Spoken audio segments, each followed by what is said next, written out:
nice seeing the boats go by. Yeah, it's beautiful. It's very, I mean, this is very different to Australia, isn't it? This is a real classic Very different. English. Is this what you fell in love Well, with? It looks... to be honest, the house isn't. No, but just But the outlook. setting is, yeah. The setting is. I like this. I like the nature and the setting of England. Yeah. But interiors of old English houses are not really. I'm not into tradition in that way, you know. Oh, it's beautiful. This is beautiful. I mean, this is all your... This is my taste. Yeah. What do you call your taste? I guess my furniture's from Bali and the lamps are Moroccan, and I just think it's a very comfortable style, you know. I'm just drawn towards wooden furniture, I guess. Yeah. I don't know why. Past life thing. I love the kitchen too, the way it looks really old. Yeah. And Yeah. Are you a bit of a kitchen buff? Do you cook? Do you like cooking? I love kitchens. Me too. I think kitchens are very important. Even just not for cooking, everyone ends up in the kitchen at a dinner party. So that's good. Yeah, that's always the first room I look for. So, I was going to say, do you do big dinner parties? You've got the setup there for I do. If it's a small amount of people, though, we end up just hanging in the kitchen. So you're saying you have dinner parties here? I do. If I've got lots of people, we Yeah. have Sunday barbecues, and even if it's raining, we still do a barbie, and then we all eat there. And if it's just a few people, we just eat over in the kitchen. Oh, wow. And do you cook? I do, but I'm not an experienced chef or anything. I cook basic food. I like to eat healthy food. Yeah. So if I'm cooking for myself, it's not very interesting. But So you'd be good at pastas and that? No? I can do pastas. I can do a good pasta, but I'm not very experimental with my cooking. So. Oh, right. Do you spend a lot of time here alone, though? Is this... A lot. Is that okay? Do you feel lonely or are you happy with that? I get lonely, but at the same time, I like the solitude. So it's strange. I get crowded very easily, but I think the loneliness is a different kind of loneliness. You know what I mean? It's not so much that I can't be on my own. It's probably just being single and living alone, and it's that whole thing combined that sometimes gets me down. But I'm quite happy to live on my own. I prefer it. Really? I did have someone living here, and I got cramped. Oh, really? So Yeah. you like having your own space? Yeah, I do. Because it's a big house, but that I think it's doesn't mainly big because it's got a pool in it. If there's no pool in the double garage, Yeah. it's only 3 bedrooms, then they're quite small. Oh, right. It's the pool mainly, which doesn't get much use, I'm afraid. Looks good. Yeah. But I didn't buy the house because of the pool. I just loved the house. Did you? Just Yeah. fell in love with it? Yeah. I mean, I like open plan houses. So, Yeah. So without the pool, I'd still have bought it. I mean, you called the album White Lilies Island, so is that, obviously this is significant then. This is your home now. This is what... I think probably because an island can be paradise, but it can also be isolating. So what we were just talking about, sometimes I love it and sometimes I hate it. Yeah. So it was just quite appropriate because of a lot of the context of the songs, and, you know, I wrote a lot of that stuff here and I went through a lot of it here, and it's kind of just the whole concept of what an island is. So you was deliberately appropriate. isolated yourself in a way, I did you? deliberately isolated myself. Yeah. Yet I love that. So Right. that's why I called it White Lilies Island. Well, did that isolation come because there was such a craziness around the first album, and there was probably just constant people? I did it to myself. Yeah. I just didn't want to hear about it. Didn't want to hear about it from anyone else. I just wanted to get on and make the record. But it meant isolating myself and spending a lot of time on my own and trying to get into writing mode and yeah. So I tend to go a bit weird. It's just constantly going inside yourself and trying to, because my songs are very much very emotional. You can't just flippantly, superficially write them. So, you know, it's a whole journey. Well, that's what I got from reading the lyrics. It is a journey. There seems to have been there's songs about being alone. There's songs about meeting someone that seems to just sweep you off your feet. There's songs about saying goodbye, obviously. It just seems like it covers the whole gamut. Yeah. I went through a lot whilst making the record, and some of it's just stuff from years ago that I went through that I was dealing with, and a lot of the songs are just about the making of the songs, even if it's not obvious. You know, a lot of the emotional content. Right. It's really hard to explain because when you're songwriting, so much is going on, and a lot of you know, it might seem like you're writing a love song, but the emotional content might be coming from what you're going through to try and write the song, if that makes sense. There's many layers going on. Right. Yeah, and these are all experiences since, obviously, the success of the last album. You just kind of, this was all... Some of them, but no, sometimes it's just things from your past, from your childhood that could be... Lots of things go into songs. I don't think, for me, any song is just always about one scenario. Because I'll be writing it and I'll be thinking about a person, but then I'll be reminded of another situation, nothing to do with the person, and an emotional connection that matches. Right. So there's so many things going on. Does this album feel like it's more you than the first one? Or Yes. Why is that? Because you had more control or more... I think I was more open. Right. I gave more of myself to this album. I don't know whether that's being more comfortable with myself or it just is the way it happened. Yeah. I was reading in that English article that you didn't feel comfortable about Torn being a cover, that almost like it, I suppose, lessened your contribution. No, I felt comfortable about it until it became an issue. Yeah. And then I felt I had to defend myself. That's what made me uncomfortable. Right. When everyone else made a big issue out of it, you know, whereas I never really thought it was a problem, you know. So then it was like, oh gosh, you know, they're trying to take away from everything that I've done here, you know, and that was difficult. That was difficult. Yeah. Well, I mean, was there... I suppose you'd had fame before that album, but I guess was it really something that you didn't really quite expect what happened with it? I didn't expect it at all. Yeah. At all.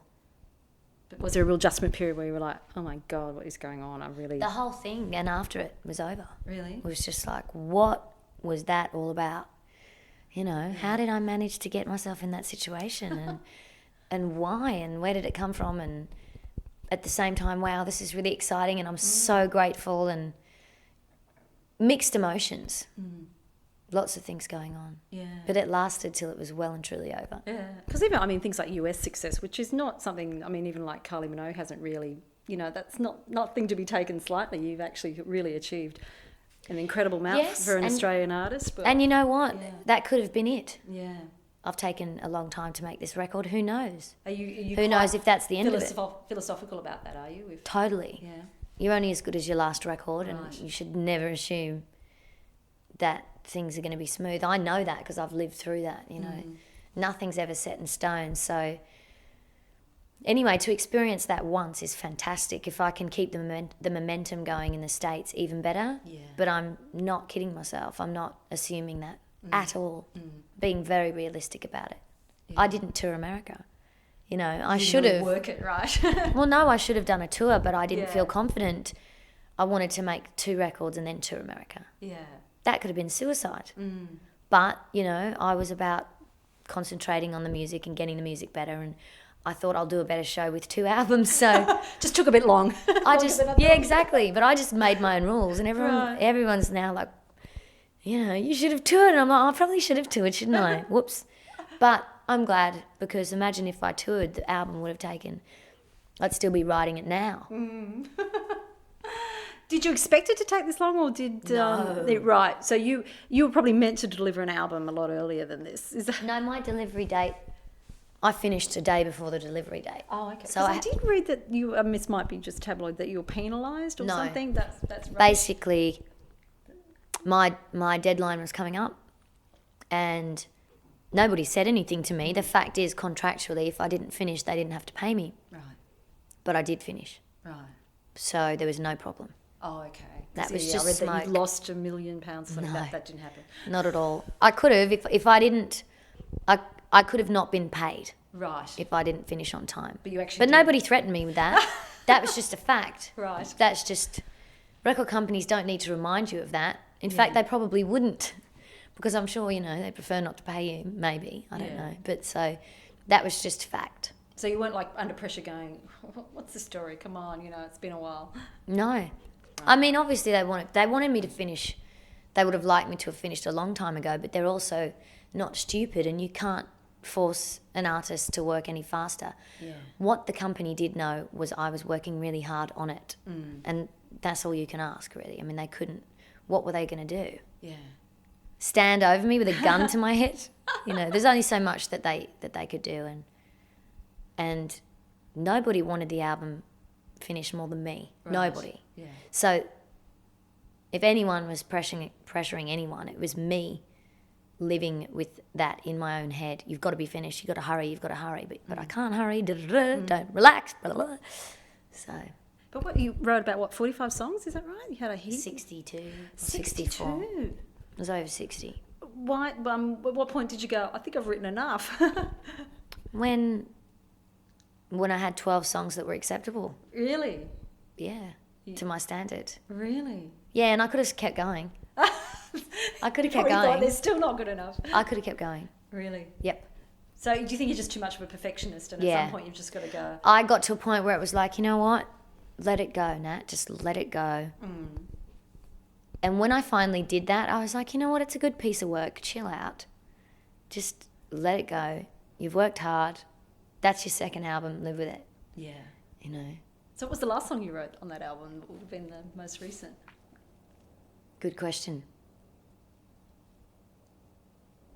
Maybe Sunlight? Oh, I don't think I've heard that one. I think there's only... Yeah, Sunlight, I think. Right. There was a whole batch of songs that were done. I think Sunlight's one of the last ones that was written. Oh, right. And which one would have been the first? Talk in Tongues was written years ago. Probably 3 or 4 years ago. Oh, right. I wrote that kind of at the end of the first album. So there was a couple of songs that I hung on to from then. Oh, right. So yeah. And I mean, it does seem like there was a period of... do you talk about what you had to face with success in that in this album? And there seems to be...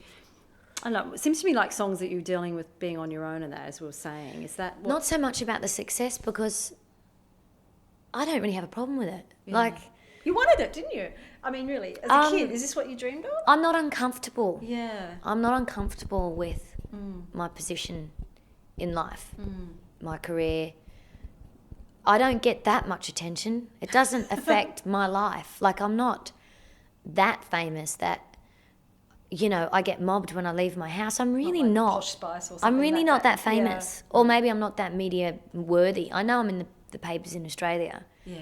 But I'm not. So here you kind of... That's just paparazzi. That's just whether I know it's happening or not, it's happening.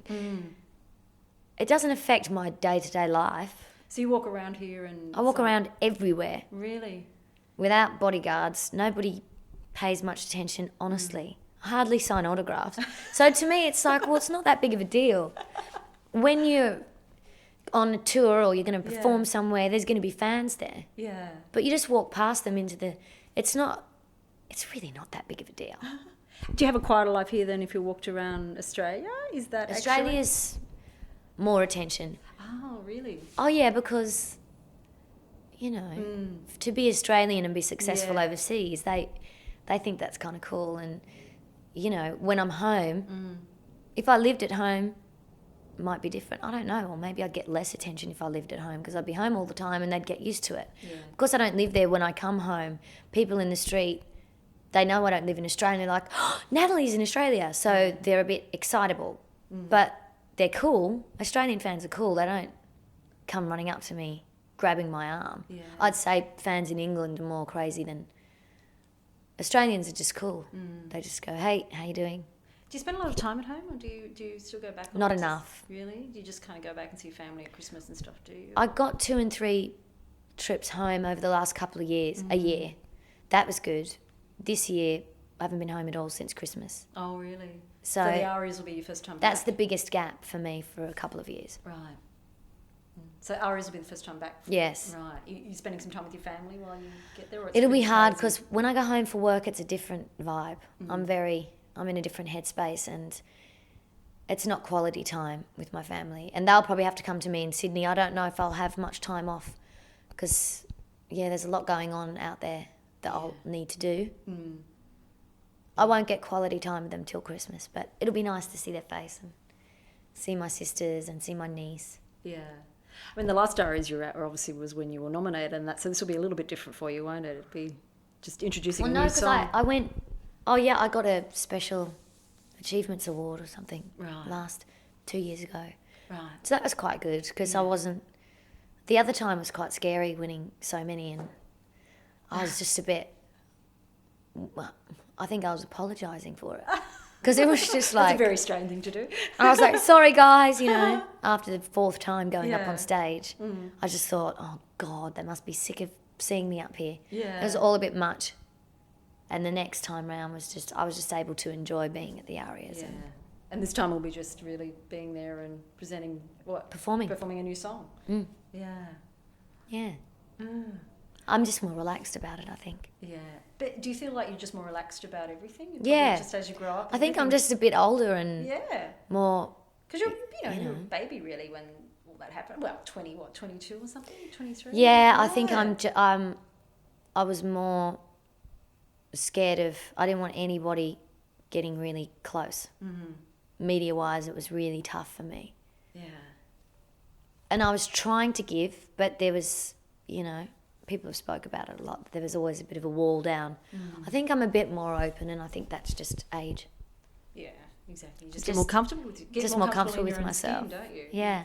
That's what happens. You care less what people think. You care less what people write. Yeah, exactly. You're just more sure of yourself. Yeah, that's right. That's what happens. So it's nice in some ways you actually enjoy your success as you get older, don't you? Because you're more... You enjoy everything. You enjoy the interviews more. You enjoy the performing more. And I think I'm getting more of a balance, as far as having a life as well, and making sure that I'm happy. Because it's really not worth it if it's going to be that grueling. Yeah. Change jobs.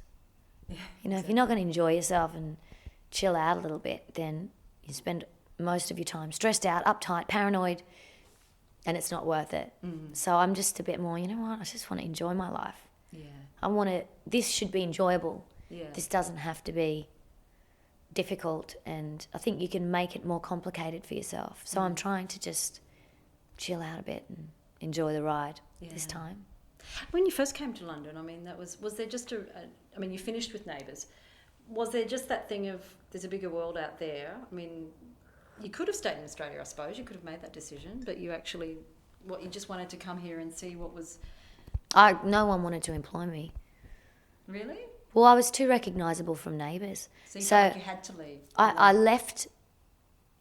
left for two reasons. One, to make some money to support my acting career in Australia. Two, I just thought the industry needs to not see me for a while. Maybe that will help. Yeah. And then I went to London and went, you know what? Forget this. This is much more exciting. I'm going to move here. Because it was just like... The whole big world opened. Oh, it was just like, wow. Can't believe it. That feeling of being small and a place being big, which I lost in Australia because, once you start working and you're famous there. And even though I was famous in London, I just felt like this tiny little speck, and there was so much opportunity socially and career-wise. Yeah. Yeah, but it wasn't that easy though, was it? You actually had some pretty tough times, didn't you? At first it was just a big party. It was just fun, and I didn't really care. I think I'd worked really hard for 2 years, and I just thought, I'm going to let my hair down, Yeah. And then what reality set in that you actually had to, you couldn't get a job? I was making money promoting Neighbours. Yeah. For ages. Yeah. And I was just living off that and having a bit of a life and just, I was quite settled in a relationship, and it was, I was just really enjoying myself, really, Being young and just being rebellious and having a great time. And then my dad would ring up and say, well, are you going to get some work soon? And I'd scream him down because the bottom line was I was petrified and I didn't know what to do, and I couldn't get a work permit and things weren't going my way, but I was in denial. And my dad, God bless him, was just trying to help, and I would just scream at him because I didn't want to hear it. Yeah. Because I'm quite stubborn and I don't like to be anyone telling me what to do. And he was just like, are you going to... And he was not even being nasty. He was just asking, and I got really defensive.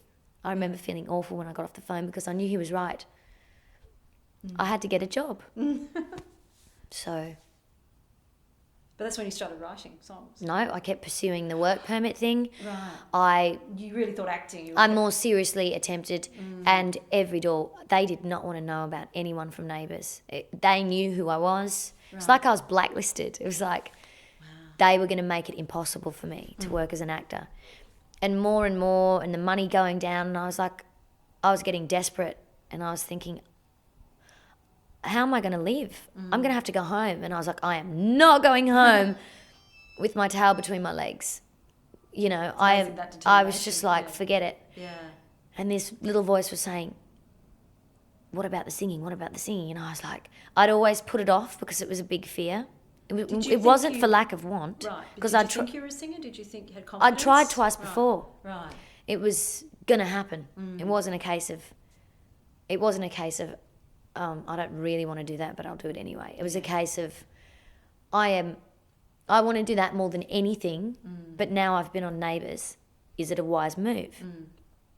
Will I also blow my acting career if I fail at music? Yeah. There was a lot of things to consider, and I was scared because it was either going to work or it could have ruined everything. Yeah. I would think, you know, once you've tried that, then you try and go back to acting. It just could have been really, really tough. Yeah. So it was a big call, but my circumstance and poverty kind of forced me to make that decision. But how did you survive while you were writing songs? Because you must have had to survive somehow. Because that wouldn't have been that easy. I was in debt. As I was writing, things were getting really tight, and I had to really curb my lifestyle, and I was eating baked beans. And so it was pretty... really, yeah. Yeah? Were you living like totally in a humbling, small, flat kind of... It was a humbling experience. Really? And that's why I'm more grounded, and that's why I'm like, you know, just enjoy yourself, because compared to that, you know... So you're just it's living like in a little flat whether or not people Yeah. receive my album well, I'm not eating baked beans every night, you know, panicking about what's going to happen to myself. So get a bit of perspective on things, and that's why I think I'm more relaxed, because I very nearly, I was scared. Yeah. I was scared, and I'm so glad it happened. I think it should happen to everyone once. Yeah, because I suppose when you're at home, you're comforted by, you know, you had your family and all that, so you never were... I always had an income. Yeah. I always had an income. Yeah. I never needed to be supported by my family because I moved out of home at 16 with an income. Right. So supported by my family wasn't an option. Although they did help me out. I remember them helping me out with my sponsor child, because it was really hard for me as well, because I don't like receiving help from anyone. Right. And they offered to take over that sponsorship because I couldn't feed myself. and I cried and I cried. It was really hard for me to accept that I needed their help. Yeah. And I don't know why, because that's what family's for. Yeah. I'm very proud like that. Yeah. I mean, you've got like an Italian father, which I'd imagine has been a very strong cultural influence on you. I mean, not as strong as you would think. My parents are Croatian, so I've got that sort of European thing I think as well. in some ways, but you know, my dad's a very gentle-spirited man. Right. You know? Yeah. He's not as stubborn as generally what you hear, you know, Italian fathers can be like. When I was going through my teenage years, that was when it was the worst. Right. But I was my worst. so between the two of us, we clashed. Right. We've been through the worst of our clashing. Yeah. He's totally chilled now. Yeah. Yeah. He has his moments, but we get on well. And your sisters, they're all still in Australia? Michelle is here. Oh, right. She's 24. Oh, okay. So there's Carl and me and Michelle, Laura. Yeah. So Michelle's living in Brighton with her boyfriend. And they were always very, I mean, you know, they obviously what drove you to, I mean, they were very supportive of what you wanted to do from the beginning, weren't they? Which is, my parents? Yeah, which is, because they had traditional jobs, so it's unusual that they would be supportive of like, get a real job. They weren't from the beginning. Right. I mean, I think I had to prove. Yeah. I had to prove to them, this is serious. I was very serious, very young. Yeah. So I had to drill them about it. It wasn't easy. And I had to do a lot of things myself because my mum was like, just being a good parent. I think she was just being sensible, and as much as they encouraged me, she didn't make it easy for me. I had to prove that this was my path. This is what I'm going to do. Yeah. Once she realised I was going to do my bit, she thought, well, I should do as much as I can to support that. And that was hard at times, I'm sure. Yeah. For the whole family, because, you know, I was being driven to Sydney for extra dance classes. But, you know, if Mum hadn't drove me, I would have been on a train myself. And she knew that. Yeah. It was one of those things. It was the story, like your sister said that she finished an assignment or something in the back of the back of a car. While she was waiting How for hysterical. you. Yeah. And Michelle, Yeah. she said it was a gold rush, you know, those gold rush assignments at school and on the gold rush, and she remembers doing the whole thing in the back of the car, and that was just normal. We laugh about it because it's quite crazy, you know. But did the other sisters get sort of what they wanted as well, or you were like a bit more determined to get? I think sometimes they were a bit bitter because, you know, it seemed like I was being allowed to do more. Special privileges, yeah. But in actual fact, if they had have been as committed to one particular thing and as passionate, my parents would have been exactly the same. You know. Yeah. I'm sure it would have been hard at times. It would have annoyed me. Yeah. It would have annoyed me. What's the best thing about going home? Is there, like, you know, is it family feasts? Is it a I don't know, is there... Sitting in front of the television with my family. Yeah. Doing not very much. You know. Just being together. Yeah. I love it.